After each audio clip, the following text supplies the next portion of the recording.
ಪರವಿರೋಧ ಚರ್ಚೆಗಳು ಶುರುವಾಗಿದೆ ಸರ್. ನೋಡಿ, 4 ಗಂಟೆ ಬಳಿಕ ಅವ್ರನ್ನ ಅಮಾನತ 4 ತಾಸು ಇರ್ಬೋದು, 4 ದಿನ ಇರ್ಬೋದು, 4 ತಿಂಗಳು ಇರ್ಬೋದು, 4 ವರ್ಷ ಇರ್ಬೋದು. ಅವರ ಕಾರ್ಯದಲ್ಲಿ ಲೋಪ ಇದ್ರೆ ಸರ್ಕಾರ ತೀರ್ಮಾನ ತಗೋಬೇಕು. ಈಗ ನೀವೇ ಕೇಳ್ತೀರಾ, ನಾವು ಯಾಕೆ ಈಗ ಸಸ್ಪೆಂಡ್ ಮಾಡಿಲ್ಲ ಅಂದ್ರೆ ಯಾಕೆ ಕ್ರಮ ತಗೊಂಡಿಲ್ಲ ಅಂತ ಕೇಳ್ತೀರಾ. ಕ್ರಮ ತಗೊಂಡ್ರೆ ಯಾಕೆ ಕ್ರಮ ತಗೊಂಡಿದ್ರೆ ಅಂತ ಕೇಳ್ತೀರಾ. ಅವ್ರ ಕಾರ್ಯವೈಖರಿದಲ್ಲಿ ಲೋಪ ಇದೆ ಕಂಡು ಬಂದಲ್ಲಿ ಅವ್ರು ಸಸ್ಪೆಂಡ್ ಆಗೋದೇ ಅಲ್ವಾ. ಈಗ ನಮಗೇನು ಅವ್ರದ್ದೇನು ವೈಯಕ್ತಿಕ ನಮ್ದೇನಿಲ್ಲ. ಅಲ್ಲಿ ಗಲಾಟೆ ನಡೆದಿದ್ದು ನಿಜ, ಅಲ್ಲಿ ಸ್ವಲ್ಪ ವಾತಾವರಣ ಕೆಟ್ಟಿದ್ದು ನಿಜ. ಅವಾಗ ಜವಾಬ್ದಾರಿಯುತ ಸ್ಥಾನಮಾನದಲ್ಲಿ ಯಾರ್ಯಾರಿದ್ರು ಅವರೆಲ್ಲರೂ ಕೂಡ ಹೊಣೆಗಾರಿಕೆ ಹೊತ್ತಬೇಕಲ್ಲ. ಈಗ ಹೆಂಗೆ ನೀವು ನನಗೆ ಕೇಳ್ತಾ ಇದ್ದೀರಾ ಸರ್ಕಾರದ ಹೊಣೆಗಾರಿಕೆ ಇಲ್ವಾ ಅಂತ? ಇದೆ, ಅದಕ್ಕೆ ತಾನೇ ನಾವು ಆಕ್ಷನ್ ತಗೊಂಡಿರೋದು.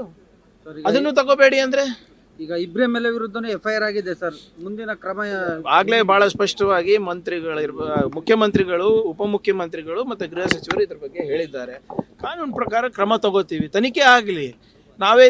We cannot run the trial in media ಅಲ್ಲ, ಪಬ್ಲಿಕ್ ಟ್ರಯಲ್ ನಡ್ಸಕ್ಕಾಗ್ತದ? ತನಿಖೆನಲ್ಲಿ ಏನೇನು ಬರ್ತದೆ, ಯಾರು ಏನು ಮಾಡಿದ್ರು, ಹೇಗೆ ಮಾಡಿದ್ರು, ಯಾರು ಗುಂಡಾರಿಸಿದ್ರು, ಅದೆಲ್ಲನೂ ಬರುತ್ತಲ್ಲ. We will take action. ನೋಡಿ, BJP ಅವರು ರಿಪಬ್ಲಿಕ್ ಆಫ್ ಬೆಳ್ಳಾರಿ ಮಾಡಿದಂಥವ್ರು ಯಾರ್ಯಾರು ಇವತ್ತು ಮಾತಾಡ್ತಾ ಇದಾರಲ್ಲ, ಬೆಳ್ಳಾರಿನಲ್ಲಿ ಹೋಗಿ ಎಲ್ಲರೂ ಜೈಲ್ನಲ್ಲಿ ಬಂದಂಥವ್ರು, ಅವ್ರ ಹಿನ್ನೆಲೆಗಳನ್ನ ತಾವು ನೋಡ್ಬಿಡಿ. ಕೆಲವು ವರ್ಷದ ಹಿಂದೆ ರಿಪಬ್ಲಿಕ್ ಆಫ್ ಬೆಳ್ಳಾರಿ ಅಂದ್ಬಿಟ್ಟು ಕುಖ್ಯಾತಿಯಾಗಿ ನಮ್ಮ ಆ ಜಿಲ್ಲೆ ಇತ್ತು. ಈಗ ಶಾಂತಿ ನೋಡ್ತಾ ಇದ್ದಾರೆ, ಸಮೃದ್ಧಿ ನೋಡ್ತಾ ಇದ್ದಾರೆ. ಆ ಭಾಗದ ಜನರಿಗೆ 371 ಜೆಯಿಂದ ಉದ್ಯೋಗ ಸಿಗ್ತಾ ಇದೆ. ಇವರಿಂದ ಅಲ್ಲ, ಇವರೆಲ್ಲರೂ ಕೂಡ ಬೆಳ್ಳಾರಿಯ ಮಾನ ಮರ್ಯಾದೆ ಹರಾಜು ಮಾಡಿದವರು, ಜೈಲಿಗೆ ಹೋದವರು ಇವತ್ತು ಬಂದು ನಮಗೆ ಕಾನೂನಿನ ಪಾಠ ಹೇಳ್ತಾ ಇದ್ದಾರಾ? ಏನು ನೈತಿಕತೆ ಇದೆಯೇನ್ರಿ ಇವರಿಗೆ? ಏನಾದರೂ ಸ್ವಲ್ಪ ಲಾಜಿಕ್ ಇದೆಯಾ ಇವ್ರ ಮಾತಿನಲ್ಲಿ? ಆ ಇಡೀ ಭಾಗವನ್ನು ಹಾಳು ಮಾಡಿದಂಥ ವ್ಯಕ್ತಿಗಳು ಇವತ್ತು ಬಂದು ಕಾನೂನು ಸಂವಿಧಾನ ಅಂತ ನಮಗೆ ಪಾಠ ಹೇಳ್ತಾ ಇದ್ದಾರಾ? ಯಾರೋ ಏನೋ ಒಂದು ಪೋಸ್ಟರ್ ಅವ್ರ ಮನೆ ಮುಂದೆ ಹಾಕಿದ್ದಕ್ಕೆ ಇದನ್ನ ಈಗ ನಮ್ಮ ಮನೆ ಮುಂದೆ, ಖರ್ಗೆ ಸಾಹೇಬ್ರ ಮನೆ ಮುಂದೆ, ನಮ್ಮ ಮನೆ ಮುಂದೆ ಎಲ್ಲ ಬಂದು BJP ಅವ್ರ ಪೋಸ್ಟರ್ ಹಾಕಲ್ವ? ತಲೆ ಕೆಡ್ಸ್ಕೊಂತೀವ ನಾವು? ಏನು ಮನೆ ಒಳಗಡೆ ಬಂದು ಹಾಕಿದ್ರೆ ಆಯ್ತಪ್ಪ. ಯಾವ ಪೋಸ್ಟರ್ ಇತ್ತದು? ವಾಲ್ಮೀಕಿ ಅವ್ರ ಪೋಸ್ಟರ್.